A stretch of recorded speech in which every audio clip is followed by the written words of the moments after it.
queridos. A graça e a paz do Senhor esteja em cada mente, em cada vida e em cada coração nessa noite, amém? Amém. Queridos, iniciamos novembro já, o ano já se foi praticamente. E muitas vezes nós olhamos para trás e pensamos assim: o que tem sido da nossa vida e quais são os objetivos que temos tido para essa vida. E a vida passa muito rápido e às vezes nós gastamos muito tempo em coisas pequenas, em coisas fúteis, em coisas que não agregam na nossa vida eterna. Queridos, quando nós falamos de um relacionamento, é primordial que quem se relaciona queira agradar o outro. Nenhum relacionamento progride sem que um queira agradar o outro. E principalmente quando eu lido com a linha espiritual. Às vezes nós queremos agradar muito mais a este mundo e as pessoas deste mundo do que agradar o próprio Deus que nos criou e que nos mantém.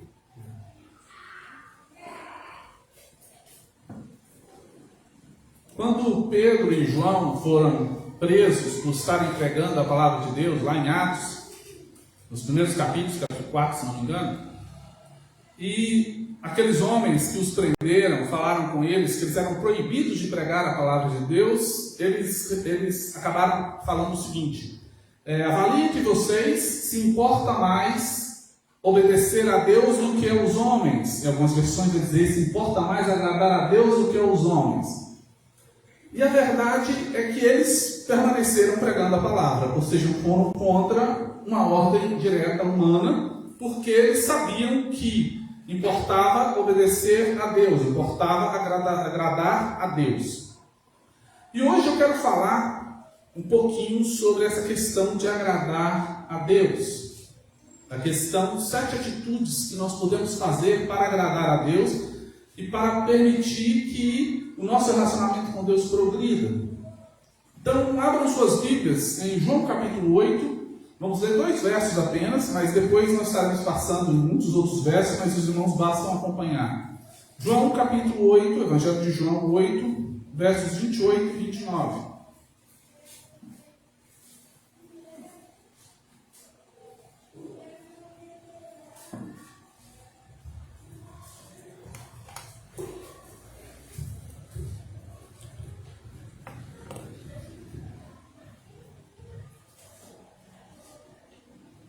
João capítulo 8, versos 28 e 29. Se você está próximo a alguém sem Bíblia, compartilhe sua Bíblia, por favor.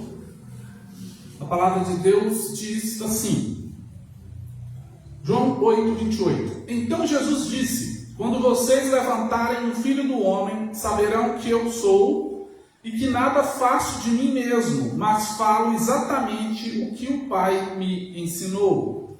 Aquele que me enviou está comigo. Ele não me deixou sozinho, pois sempre faço o que lhe agrada. Aquele que me enviou não me deixou sozinho, pois sempre faço o que lhe agrada. A Bíblia está repleta de versos orientando agradar a Deus. Nós já falamos de Atos, mas, por exemplo, poderíamos ter falado de Gálatas 1:10, em que Paulo mesmo fala de si próprio e diz o seguinte: se eu ainda estivesse querendo agradar aos homens, não seria mais servo de Cristo. Ou seja, se Paulo quisesse agradar aos homens, bastava ele parar de pregar, bastava ele parar de falar de Jesus, que ele agradaria aos homens. Mas ele não seria mais servo de Cristo. A palavra de Deus diz também, em Salmo 37, verso 4, que agrada-te do Senhor e Ele satisfará os desejos do seu coração. E esse verso nunca deve ser lido sozinho, porque você tem que ler o antecessor que fala para confiar nele, e o próximo também.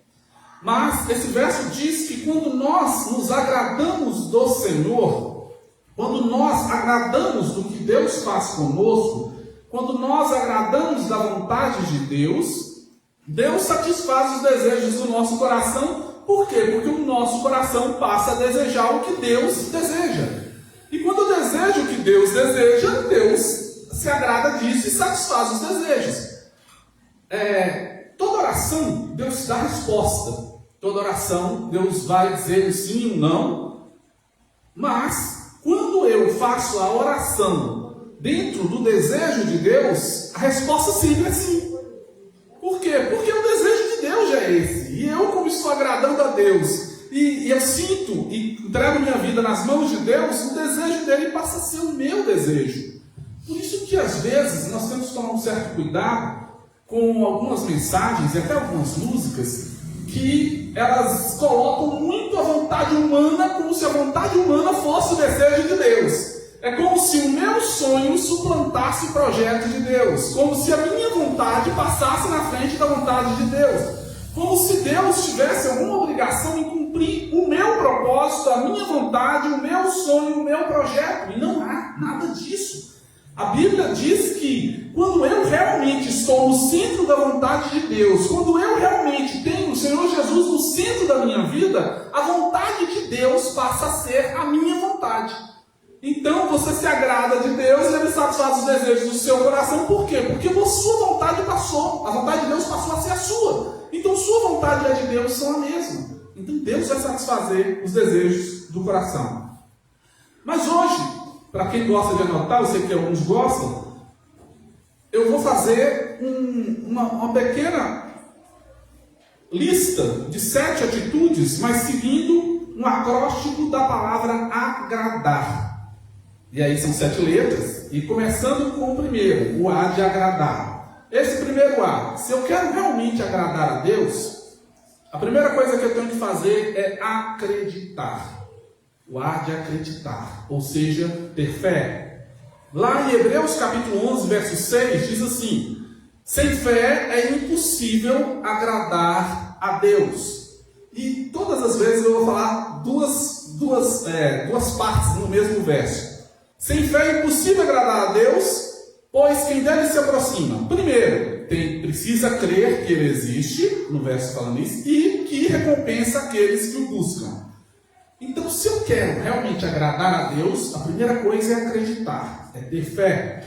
Por quê? Primeiro, eu preciso crer que Deus existe. Como eu vou agradar algo que eu não creio? Como eu vou agradar algo que eu não sei se existe?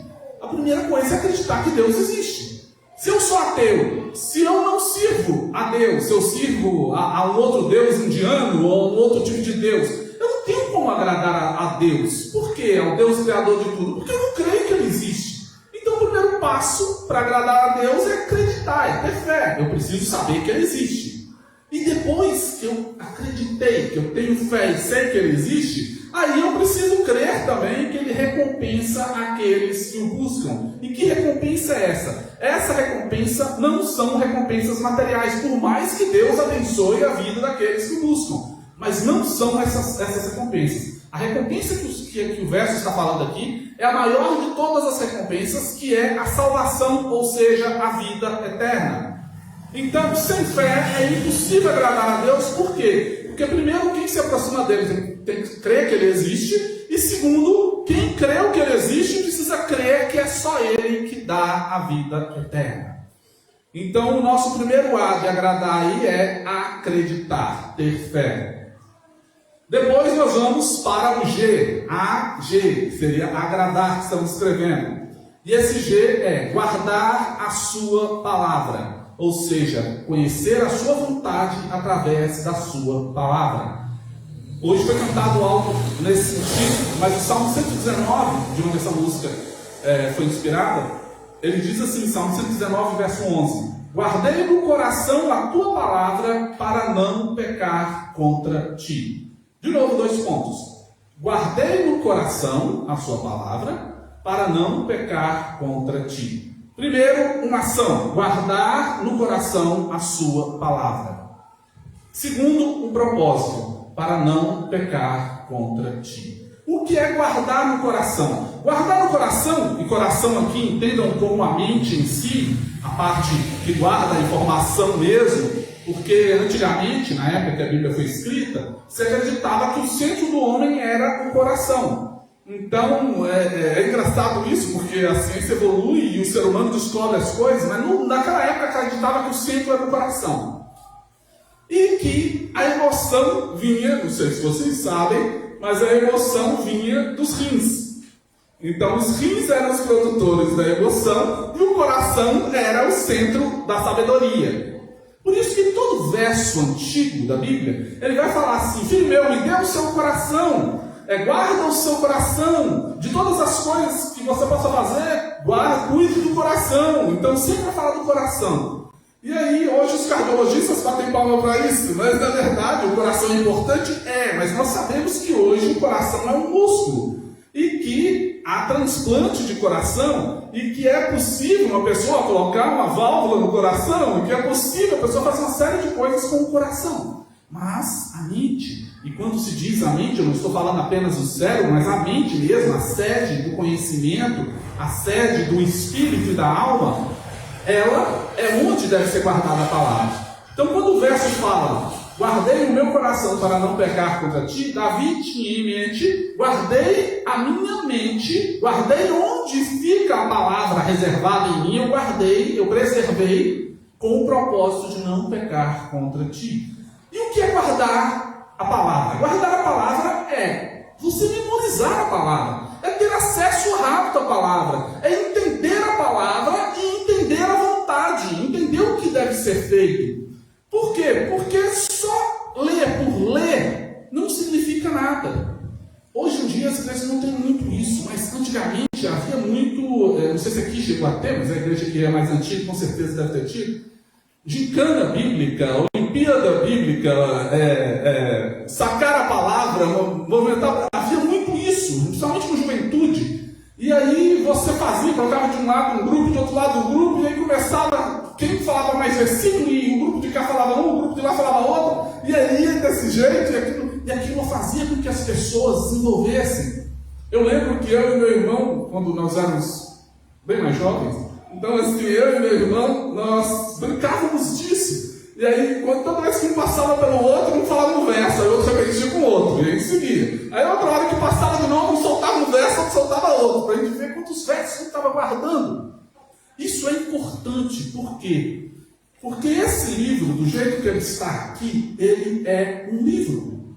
Ele não é diferente de qualquer outro livro que você tenha na sua casa, qualquer outro livro que você guardou. Ele não é diferente de nenhum outro livro que esteja na biblioteca. Esse livro fechado, esse livro simplesmente aberto no Salmo 91 na sua casa, não surte o menor efeito. Ele é um livro, ele é papel. Agora, quando esse livro é lido, quando esse livro é guardado, quando esse livro é entendido, ele se manifesta em ações, e a partir daí ele faz efeito. E aí que acontece a segunda parte do verso: guardei a sua palavra no meu coração, na minha mente, para não pecar contra ti. Por quê? Porque a partir da hora que eu li a palavra, a partir da hora que eu entendi a palavra, a partir da hora que eu guardei a palavra, eu sei a vontade de Deus. E sabendo a vontade de Deus, eu não vou mais pecar contra Ele, porque eu sou ciente do que é certo e ciente do que é errado. Ah, pastor, quer dizer que depois que você lê a Bíblia, você nunca mais peca? Infelizmente, eu gostaria de falar que sim, eu gostaria de dizer que você nunca mais peca, mas não é verdade. O ser humano, ele tem uma natureza pecaminosa, ele vai cair. Só que, queridos, a vida daquele que realmente serve a Deus, a vida daquele que realmente aceitou Jesus de verdade, o pecado tem que ser acidente, o pecado não pode ser prática.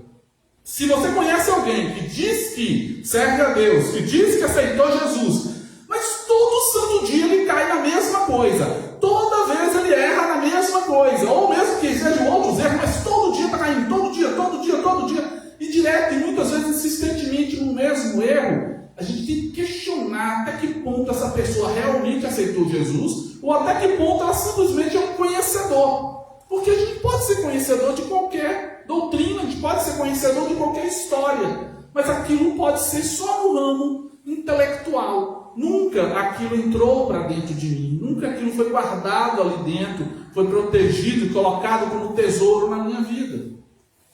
Então aquela pessoa que realmente guarda a palavra de Deus, ela peca sim, mas o pecado é um acidente. João vai falar sobre isso na sua carta, a primeira carta de João. Ele vai dizer assim: no capítulo 1, ó, filhinhos, não pequeis. Mas se vocês pecarem, nós temos um advogado diante do Pai, Jesus Cristo, o justo. Se nós confessarmos os nossos pecados, Ele é fiel e justo para nos perdoar os pecados e nos purificar de toda injustiça. Mas a primeira recomendação é, não pequeis. Não vivam pecando, não busquem pecar. Mas se pecarem, Jesus Cristo vai perdoá-los, Jesus Cristo vai isentá-los. Mas busquem não pecar. Por quê? Porque a partir da hora que eu guardo a palavra de Deus no meu coração, eu entendo a vontade de Deus. Então, quando eu peco muito mais consciente. E isso é muito mais problemático. Nós temos um irmão aqui que já foi da polícia, aposentado, né, irmão? 19 anos. Tempinho de aposentado. Então, assim, mas eu tenho certeza que um réu primário, ele tem um tratamento diferente de um réu que já fez muitas vezes aquele mesmo erro. Com certeza, não tem? Uma pessoa foi pega a primeira vez, nunca teve nada na ficha, nunca teve nenhum problema. Então ele é tratado de uma forma. Então, um irmão da área do direito também, que é advogado, com certeza a defesa de um réu primário é muito mais fácil defender uma pessoa que, sei lá, que seja qualquer crime que seja, mas seja o primeiro dele, do que defender uma pessoa que tem uma lista, como alguns têm, que é do tamanho de um rolo de papel higiênico. Que quando você puxa, tem lá milhares, centenas de passagens. Aí assim, é muito mais difícil defender uma pessoa dessa do que defender uma pessoa primária.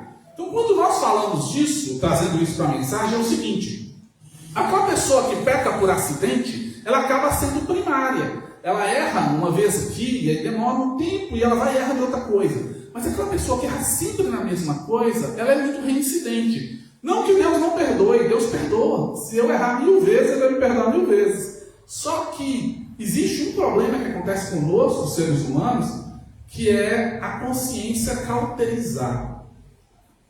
Não sei se vocês já tiveram algum machucado que dava o azar, isso acontece muito com mão, de você, ou o dedozinho do pé, de você bater sempre aquele lado, ou queimar sempre aquela parte. A mão acontece muito, às vezes você pega uma coisa no forno, você queima aqui. Aí demora uns 3 dias, você pega outra coisa, você queima no mesmo lugar de novo. Aí chega um ponto que você já não sente mais dor ali. Já queimou tanto que fica uma cicatriz, uma pele grossa ali, que você não machuca mais. Está queimando, mas você não está mais sentindo. Porque cauterizou, chegou num ponto que engrossou tanto que já não sente mais tanta dor. A mente funciona mais ou menos assim, até no ramo da psicologia, do qual eu tenho a linha de tratamento. Se nós começarmos a fazer uma coisa que é errada, mas fazermos muitas vezes aquilo, com o tempo aquilo vai diminuindo, até chegar ao ponto que o pessoal fala, a minha consciência não me acusa mais. É verdade, a consciência se acostumou com aquilo. E aí, Deus vai trabalhar com você, mas você vai ter muito mais dificuldade, porque você já fez tanto aquilo, que para você aquilo é normal. Eu costumo dar o exemplo de um assassino. A primeira pessoa que um assassino mata, com certeza ele guarda aquilo e fica com medo. Ele deve lembrar daquela pessoa, deve ver o rosto daquela pessoa. Mas se você pega aqueles matadores de aluguel, que você fala assim, quanto você quer para matar fulano? 500 conto, paga 500 conto, ele vai lá e mata para matar essa barata, para ele não faz mais diferença. Ele já fez isso tantas vezes que cauterizou essa parte dele. Tem cura? Lógico que tem cura. Cura se chama Jesus Cristo. Ele vai ter que aceitar Jesus e Jesus vai trabalhar no coração dele. Mas, humanamente falando, é muito difícil, porque a pessoa já se enveredou tantas vezes dentro daquilo que é mais complicado. Então, quando fala que guardar a palavra para não pecar contra ti, é exatamente para evitar que eu chegue nesse nível de pecar, para aí perdi o controle. E mesmo conhecendo que era a vontade de Deus, eu deixei de ser réu primário, porque eu já sei a vontade de Deus, eu estou pecando consciente. Então nós falamos do primeiro A e do G. Agora vem o R, para ir formando a palavra agradar. O R é R de renascimento. E esse R é dividido em 2 R's. Um R de reconhecer e um R de reconciliar. A palavra de Deus diz em 2 Coríntios capítulo 5, versos 17 e 18 assim: portanto, se alguém está em Cristo, é nova criação. As coisas velhas já passaram, eis que surgiram coisas novas. Tudo isso provém de Deus, que nos reconciliou consigo mesmo por meio de Cristo. Aqui ele fala 2 realidades. Ele fala a primeira, a realidade do renascimento, que começa em Cristo, reconhecer Cristo, e aí você se torna nova criatura. E ele fala da segunda realidade, que é ser reconciliado com Deus a partir dessa nova criação. Para que uma pessoa seja salva, basicamente é necessário um novo nascimento. Da mesma forma que para vir a este mundo, nós precisamos nascer, ninguém vem a este mundo, cai do céu e plim, aparece.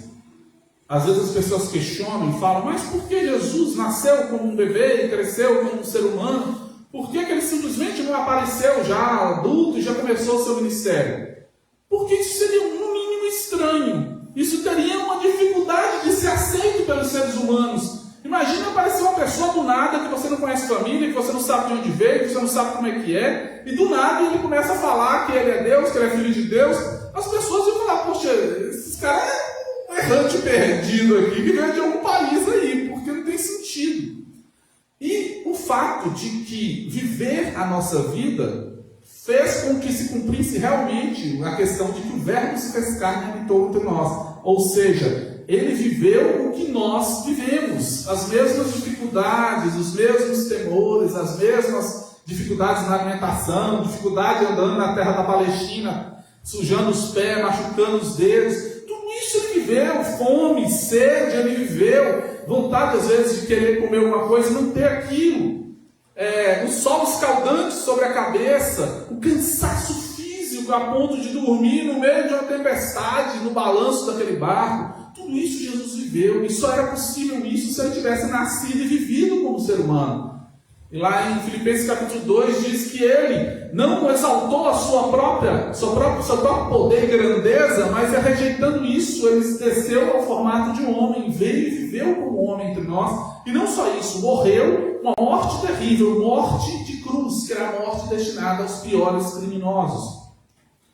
Mas, uma vez que Cristo ressuscitou e venceu a morte, ele faz o mesmo por todos nós. E ele levou sobre si as nossas dores e os nossos pecados para que nós pudéssemos ser salvos. Então o R de renascimento vem de novo nascimento. Da mesma forma que eu nasci fisicamente da água, eu preciso nascer do Espírito. É o que ele vai falar com Nicodemos no capítulo 3 de João. Ele vai dizer, Nicodemos, necessário para você é nascer de novo. É necessário nascer da água e do Espírito. Da água você já nasceu. Você nasceu da água, que seria a barriga da sua mãe, que estava cheia de água, a pessoa não tinha concepção de líquido amniótico. E aí você nasceu. Esse nascimento acontece uma vez só. Ninguém consegue nascer uma segunda vez. Poxa, eu nasci, mas eu queria ter nascido tão bonito quanto fulano de tal. Deixa eu nascer de novo. Não tem jeito. Não dá para nascer duas vezes. A mesma coisa espiritualmente falando. Só se nasce uma vez. Então, quem está em Cristo, nova criação, nova criatura é. As coisas velhas já se passaram, eis que tudo se fez novo. Então, a primeira parte disso é reconhecer suas falhas, buscar o perdão de Deus e dessa forma nascer de novo. E feito isso, Cristo nos reconcilia com Deus através da sua vida e da sua morte e da sua ressurreição. E reconciliar com Deus significa Jesus, ele se torna a ponte que liga o homem a Deus.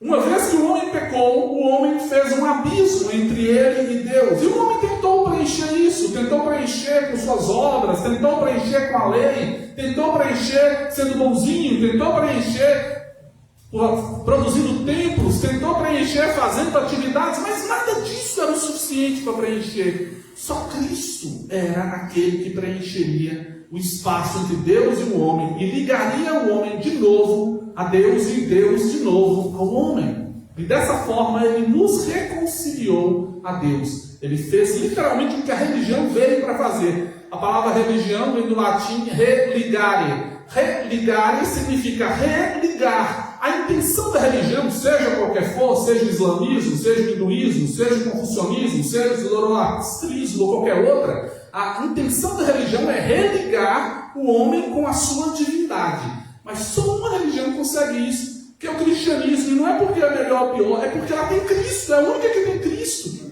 E Cristo é o único que religa o homem a Deus. Nenhuma outra tem condição de fazer isso. Então nós falamos do A, do G e do R. Estamos formando agora a palavra agradar. Nós vamos por agrada. Então, A, G, R, agrar, na verdade. Então, a nossa quarta atitude com A agora seria amar.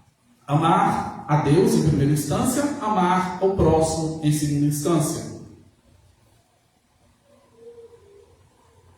A palavra de Deus diz em Lucas 10, 27 assim: ame a Deus, o seu Senhor, de todo o seu coração, de toda a sua alma, de todas as suas forças, de todo o seu entendimento. E ame o seu próximo como a si mesmo. Basicamente, esse é o triângulo de importâncias do amor. Ele começa com amor a Deus. É necessário que Deus seja a minha prioridade. Infelizmente, hoje, no nosso século principalmente, tem se divulgado muito uma teologia altamente humanista, egocentrista, coloca o ego humano, o ser humano no centro. E não são poucas as mensagens e as músicas e as palavras que vão enaltecer isso, principalmente com o advindo do que se chama da teologia coaching, que é outra aberração dentro do que seria a Bíblia. E aí eles falam: você é importante, você é o centro, você vai conseguir, você é isso, você é aquilo, Cristo morreu por você, então você é tão importante quanto Cristo. E vão colocando e vão enchendo a bola. E quem não quer ouvir isso? Todo mundo quer ver, quer ouvir que é bonito, quer ouvir que é forte, quer ouvir que é importante. Ninguém quer ouvir que ele é pecador, que ele precisa de Deus, que ele está na sarjeta, que sem Deus ele não é nada nessa vida. Ninguém quer ouvir isso. As pessoas querem ouvir que elas são super poderosas, que elas têm o poder, elas têm a riqueza, e que elas vão ter isso, e que elas vão ter aquilo. Então é uma teologia que entra fácil nos ouvidos e é aceitável. Mas quando nós olhamos para as mensagens da Bíblia, nós vemos que é o oposto disso. Nós vemos João Batista pregando: olha, vocês são raça de víboras, arrependei-vos e credes. No Evangelho, nós vamos ver Jesus pregando sobre isso, e Jesus falando que se você quiser, negue a si mesmo. Nós vamos ver Paulo falando sobre isso e dizendo: olha, tudo que eu faço, todo o conhecimento que eu tenho, eu considero como perdido, eu considero como nada, eu considero como esterco se considerar. Por quê? Porque a graça do Senhor é que está sobre mim, é ela que me basta, é em cima dela que eu consigo algo, não é em cima do meu conhecimento. Você vai perceber que ele diz assim: posso todas as coisas naquele que me fortalece, mas ele vai dizer antes assim: olha, eu aprendi a viver contente em toda e qualquer situação. Então eu aprendi a passar fome, eu aprendi a ter o que comer, eu aprendi a vestir, eu aprendi a ter, não ter o que vestir. Eu aprendi a passar pelas situações porque é Cristo que me fortalece. Então, dentro desse desenho, a primeira pessoa que eu tenho que amar é a Deus. Se eu não amar a Deus, eu já derrubei toda a pirâmide do amor, porque eu não consigo amar mais ninguém. Depois, na segunda faixa, aí entra o amor ao próximo. Mas o amor ao próximo começa por um amor a mim.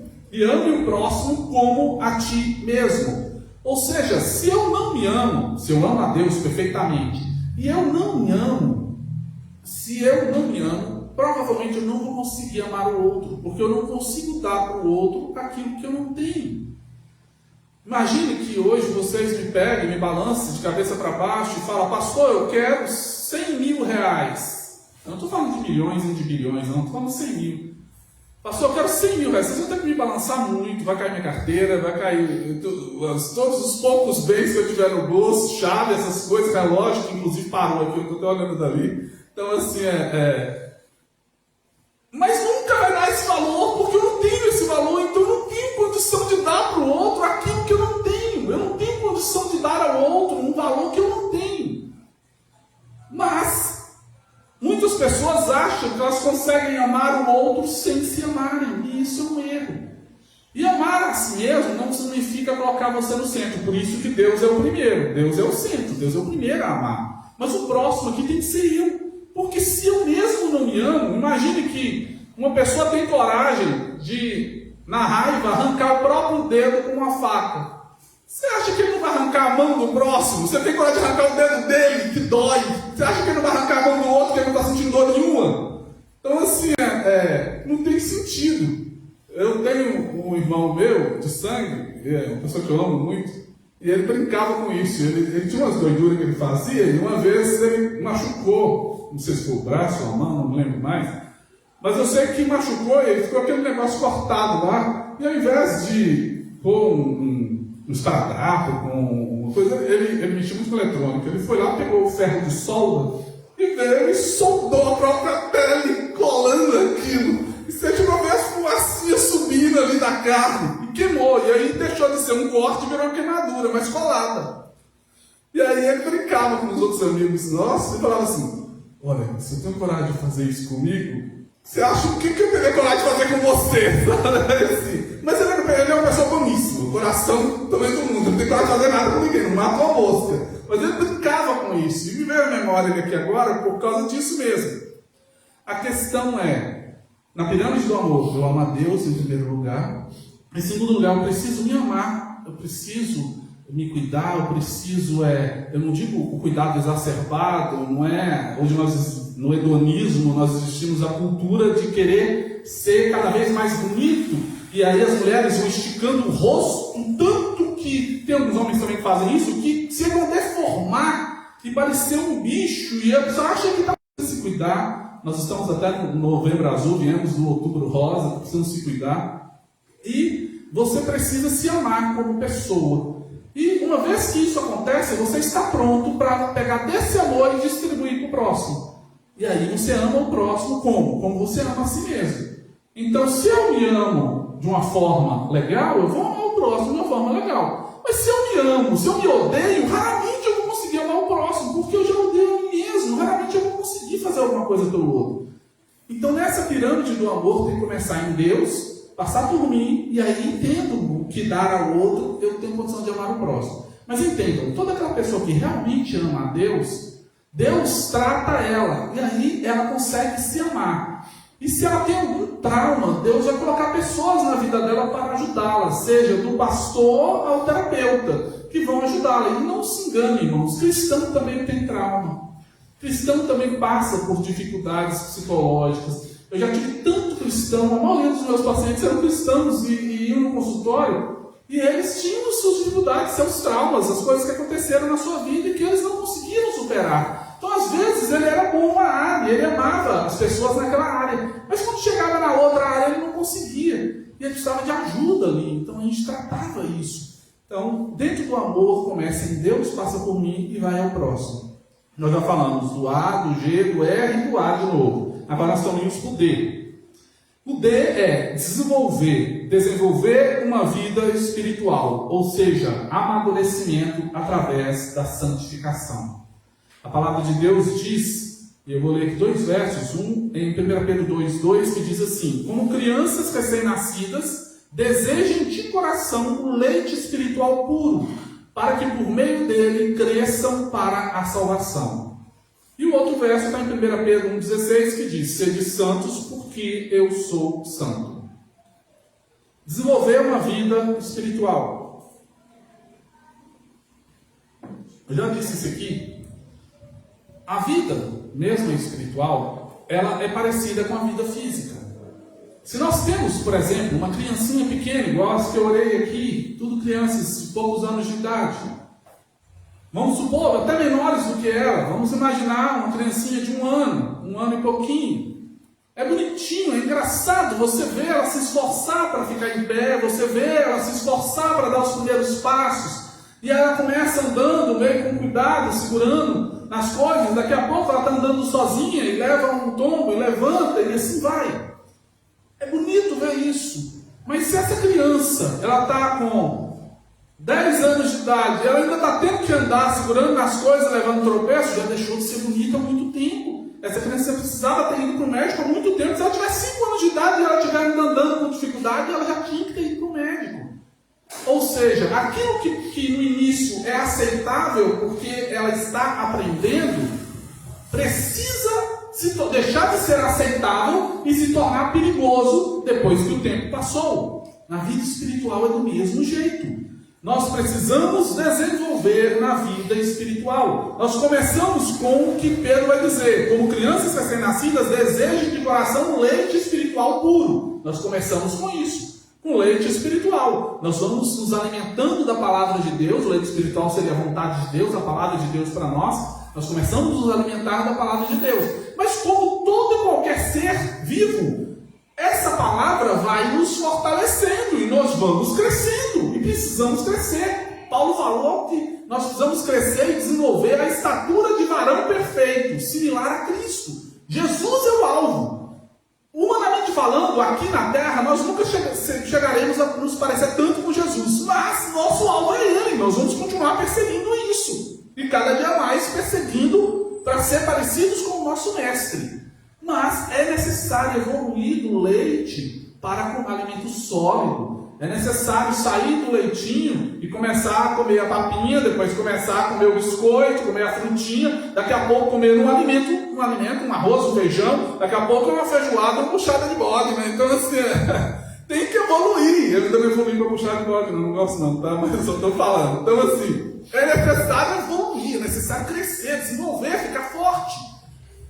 É lamentável quando nós olhamos para muitas igrejas evangélicas, se não quase todas, e nós vemos cristãos com 10, 20, 30, 50 anos de cristão, e ele continua com os mesmos problemas de quando ele começou, as mesmas dificuldades, os mesmos erros, as mesmas contrariações, não houve evolução alguma. E isso é lamentável. Por quê? Porque, como eu disse, se fosse uma criança pequena, é bonitinho, ela está desenvolvendo. Mas se aquela criança já tem 10, 12, 15 anos e ela ainda está nos primeiros passos, é doença, é um problema, precisa ser tratável. Espiritualmente falando, é a mesma coisa. Se um cristão de 10 anos de igreja não tiver mudança nenhuma com o que ele começou, de 2, 1. Ou ele nunca se converteu, então ele está ali na igreja, mas ele é um visitante, ele é uma pessoa um igrejeiro, ele se acostumou com o ambiente de igreja, mas nunca houve conversão.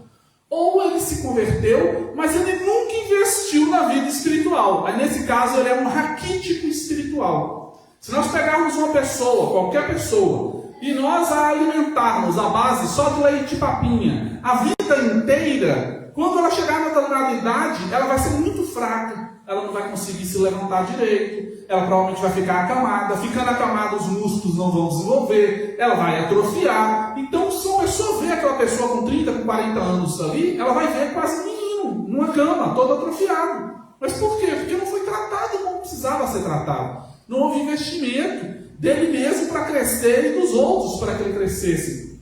Então, o Deus fala de desenvolver vida espiritual. Começando com desejando de coração o leite espiritual, ou seja, iniciando a caminhada, mas depois sendo santo porque Deus é santo, ou seja, exigindo que haja progressão, haja crescimento.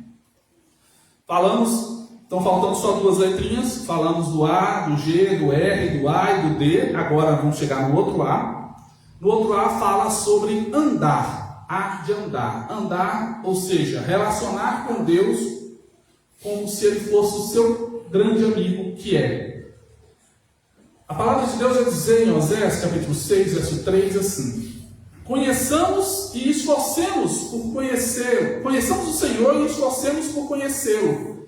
Tão certo como nasce o sol, ele aparecerá. Virá para nós como as chuvas de inverno, como as chuvas de primavera que regam a terra. Numa versão anterior, vai dizer: conheçamos e prossigamos em conhecer o Senhor.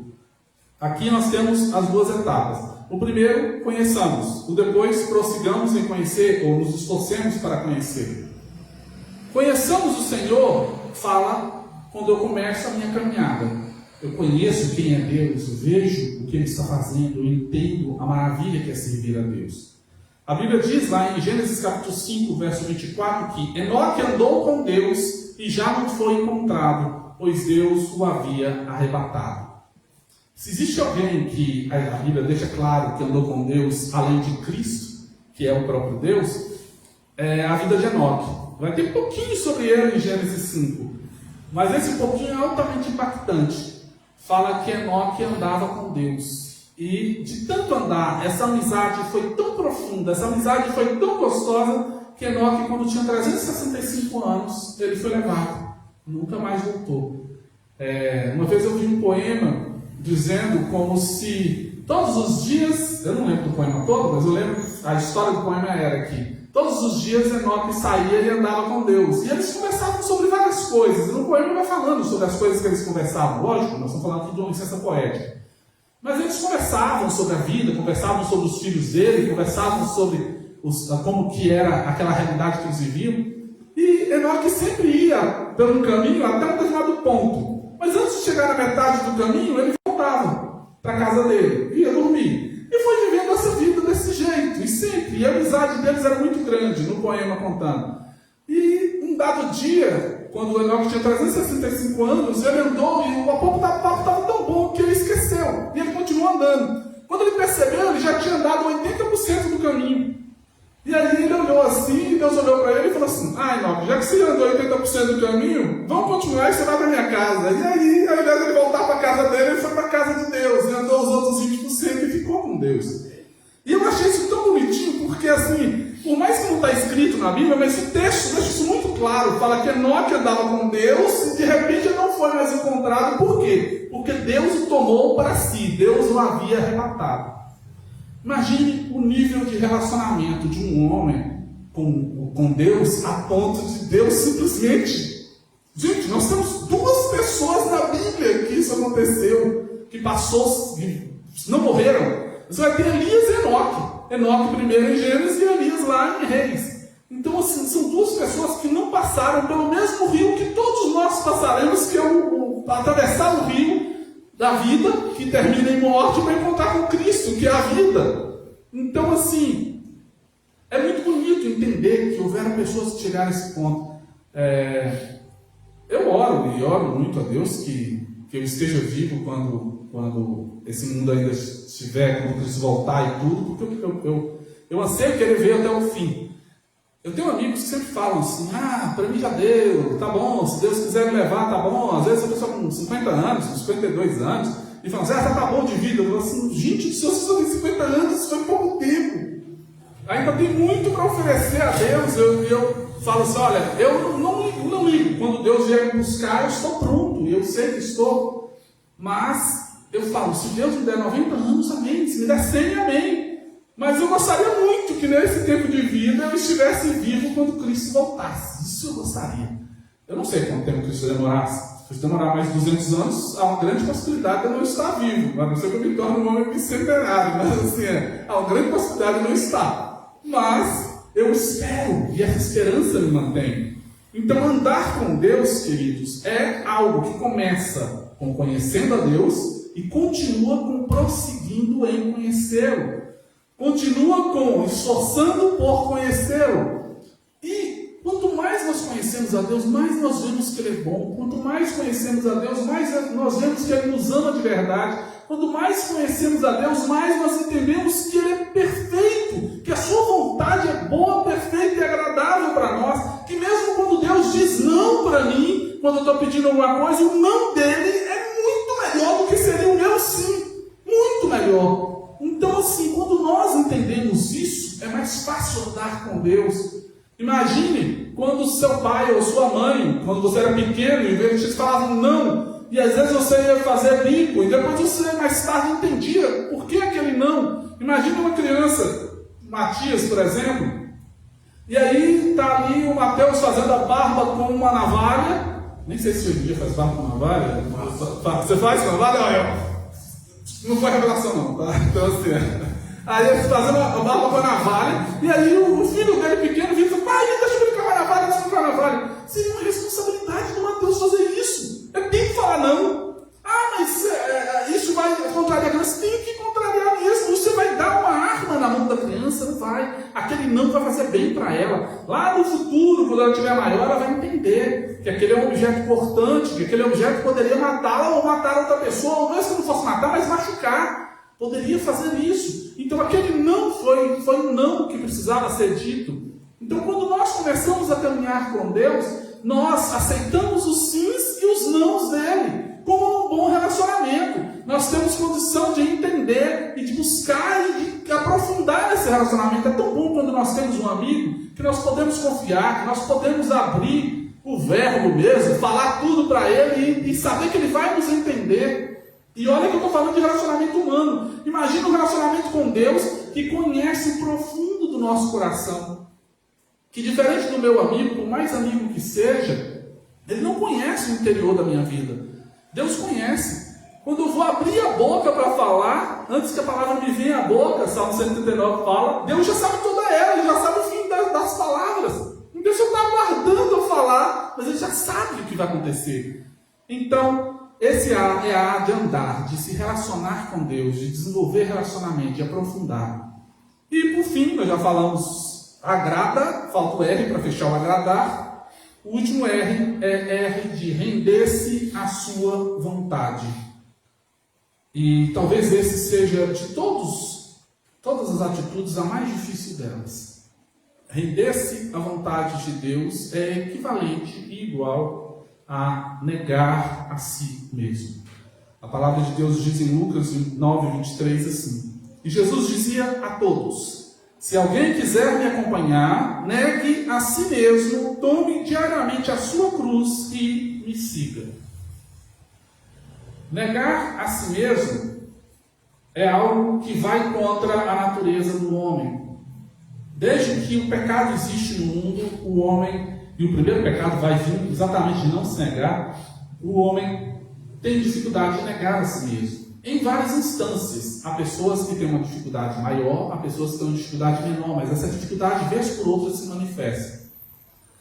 Eu vi uma frase do Josemar Bessa, o pastor Josemar Bessa, falando assim, que o que o diabo fez para tentar Eva não foi falar palavras de poder ou palavras bonitas. Ele falou algo que colocava Eva no centro ou agradava o ego de Eva.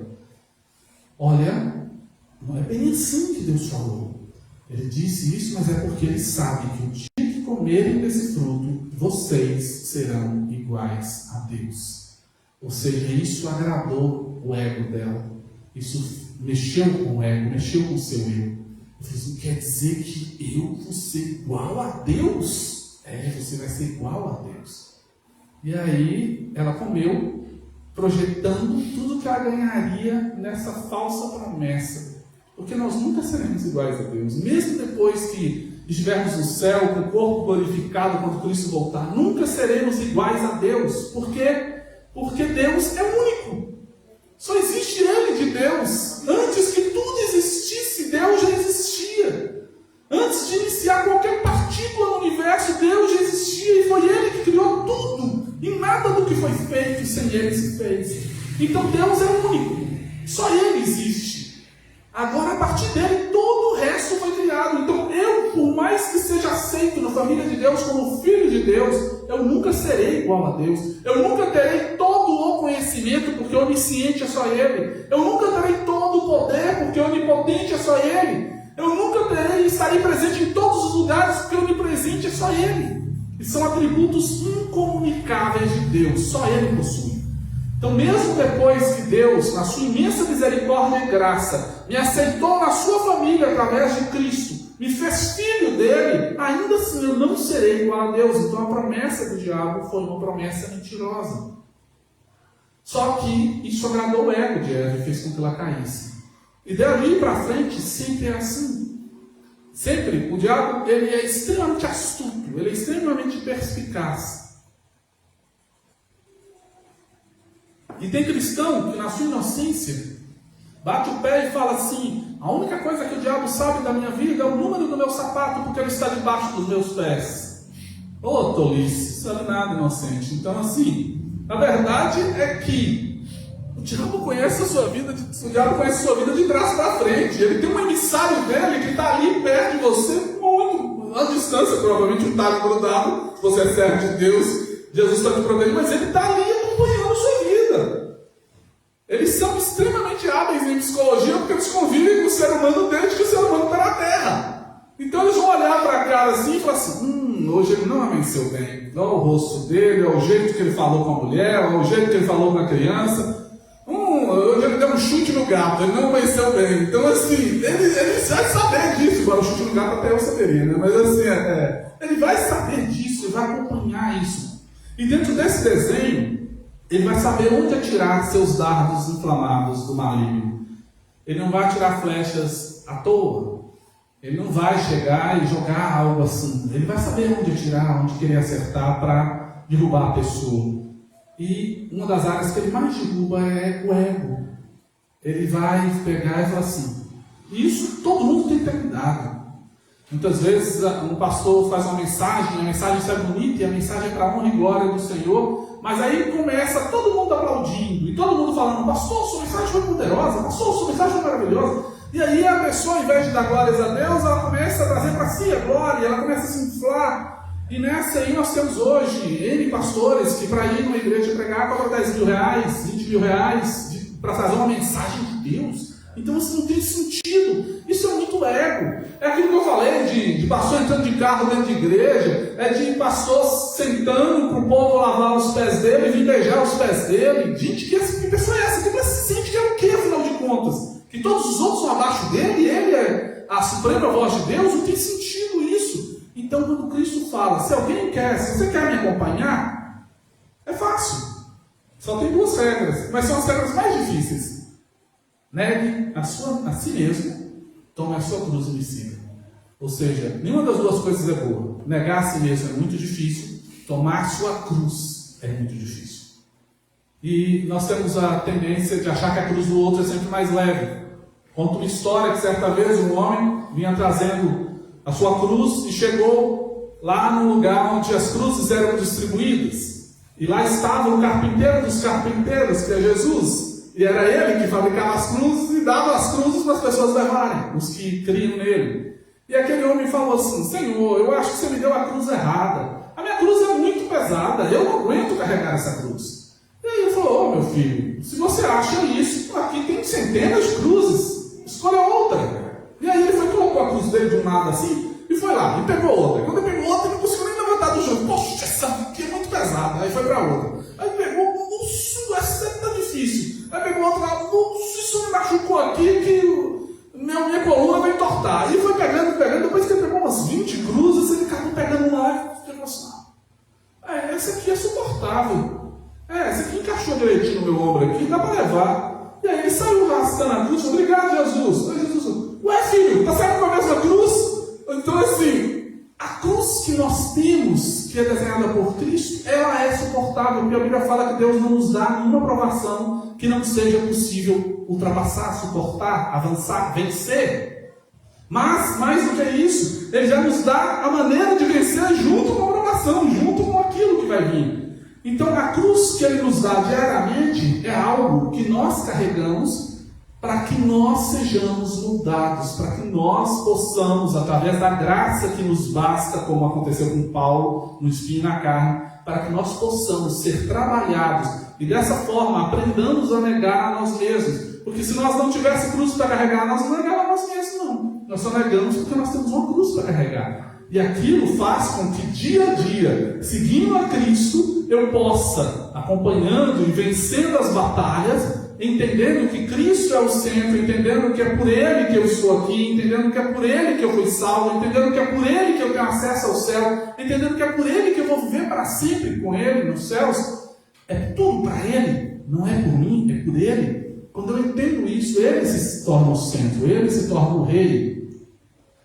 Robert Leigh sempre dizia, numa das mensagens que eu vi ele pregando, ele falava assim: no reino dos céus não há vaga mais para rei. A vaga de rei foi ocupada por Cristo. Só sobrou as vagas dos servos. Então eu preciso me encaixar na vaga do servo. Por quê? Porque o rei já é Ele. Então eu não vou conseguir reinar sobre a minha vida e ser salvo. Eu só vou conseguir que Cristo reine sobre a minha vida e dessa forma eu ser salvo.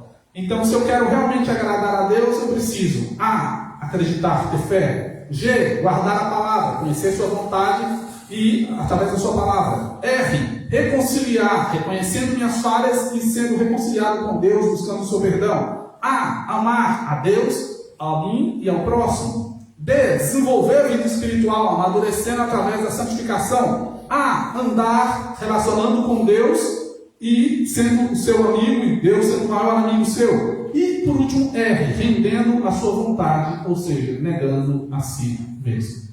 Amém? Curva sua cabeça. Santo e querido Deus, Senhor, nós te louvamos e te agradecemos porque nós temos a honra e o privilégio de conhecê-lo, de poder ter acesso à sua palavra e dessa forma conhecer a sua vontade e podermos ser amigos de Deus.